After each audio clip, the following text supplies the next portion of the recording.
बिहार में हमारा 16 दिन का प्रवास था और जब वहाँ पे मैंने एक गांव में जा कर के जब ज़मीनी हकीकत को देखा और जब मीडिया के लोग भी बोलते थे और लोग भी बोलते थे, तो जो ज़मीनी हकीकत थी वहाँ पे तो भारत के यशस्वी प्रधानमंत्री श्रद्धेय परमादरणीय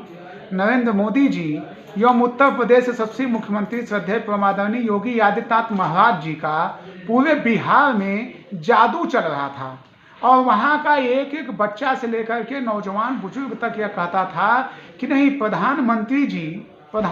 जी ने इतना काम किया है। और जब आप उत्तर प्रदेश से आए हैं तो वहाँ के मुख्यमंत्री जी ने जब वो प्रवासियों की इतनी मदद करने का काम किया, लोग प्रवासी मुद्दा देते थे, लेकिन उत्तर प्रदेश के मुख्यमंत्री जी ने, मैंने जब इस बात को कहा कि दिल्ली की सरकार,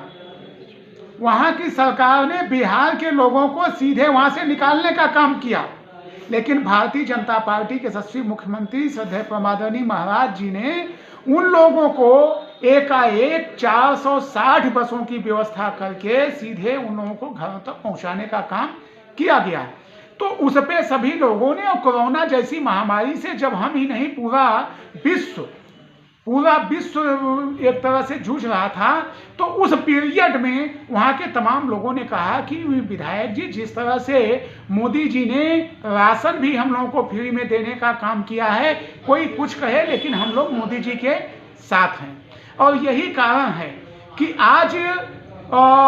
निश्चित रूप से बिहार में पूर्ण रूप से हमारी एनडीए की सरकार बनने जा रही है। तो देखिए, ये हमारे शीर्ष नेतृत्व, ऊपर के नेतृत्व के लोगों का ये वो है, उनका निर्णय है। अब किसको, जबकि हमारे श्रद्धेय परमादरणीय अमित शाह जी ही बोल चुके हैं कि हम नीतीश कुमार की ही अगुवाई में और वो ही बिहार के चीफ मिनिस्टर रहेंगे। तो हम लोग तो छोटे कार्यकर्ता हैं, छोटे पदाधिकारी हैं, तो हमारे जो शीर्ष के लोग पहले बोल चुके हैं, तो इसमें कोई प्रश्न ही नहीं होना चाहिए। देखिए, वो जो निर्णय लेंगे वो हमारे ऊपर के शीर्ष के लोग हैं, जो भी निर्णय लेंगे। हम लोग तो बता दिए, कार्यकर्ता हैं, हम लोग उनके निर्णय का पालन करते हैं, जहां लगा देते हैं चौकीदार की तरह, सिपाही की तरह, होमगार्ड की तरह हम लोग केवल काम करते हैं। और यही कारण था कि पूरे बिहार में जब मैं गांव में जा करके पैदल वहां चलता था, आप लोग सोशल मीडिया पर देखे, तो वहां एक ये चर्चा रही कि उत्तर प्रदेश के जो विधायक रविंद्र तिवारी जी आए हैं, वो गांव में एक एक व्यक्ति से मिल रहे हैं। तो हमने गांव में एक एक व्यक्ति से मिल करके वहां की नब्ज को टटोलने का काम किया। और मैंने उसी समय, जब हमारे राष्ट्रीय स्तर के वहाँ पे नेता आए थे, हमारे उत्तर प्रदेश के शीर्ष नेतृत्व के लोग गए थे, तो मैंने बता दिया था कि हम भारतीय जनता पार्टी और एनडीए गठबंधन निश्चित रूप से सरकार बनाएंगे। आज आप लोगों के सामने है, दिखाई दे रहा है। देखिए, वो रामविलास पासवान जी के बेटे अभी लड़के हैं, अभी उनको राजनीति का उतना बड़ा अनुभव उनको मैं समझता हूँ कि नहीं। उनको ये सोचना चाहिए कि जब आप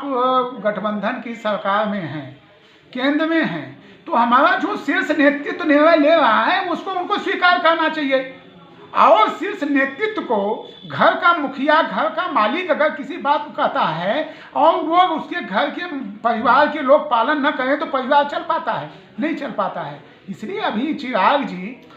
जी में थोड़ा सा बचपना है, वो तो आस्ते आस्ते मैच्योर हो जाएंगे। लेकिन उत्तर प्रदेश में अब कोई पार्टी बची ही नहीं है। सपा बिल्कुल एक तरह से हम कह देना चाहते हैं कि सफरचंद हो गई है, और बसपा जो है वो बसपा भरभंड हो गई। तो अब तो प्रदेश में भारतीय जनता पार्टी, और मैं आपको कहना भी चाहता हूं, फिर आप इसको खोल करके कभी दिखाइएगा कि जब तक भारत के यशस्वी प्रधानमंत्री माननीय नरेंद्र मोदी जी और उत्तर प्रदेश यशस्वी मुख्यमंत्री श्रद्धेय परमादरणीय योगी आदित्यनाथ महाराज जी, अमित शाह जैसे लोग, जेपी नड्डा जैसे लोग, और एक से एक जो जनता की सेवा कर रहे हैं, जो गरीबी से उठ करके आज गरीबों के दुख दर्द को समझने का काम कर रहे हैं, कोई ऐसा गरीब परिवार से लेकर के कोई भी परिवार हो, इनको कभी भी भारतीय जनता पार्टी को अब कभी भी लोग नकार नहीं सकते, वो उनके साथ रहेंगे। धन्यवाद।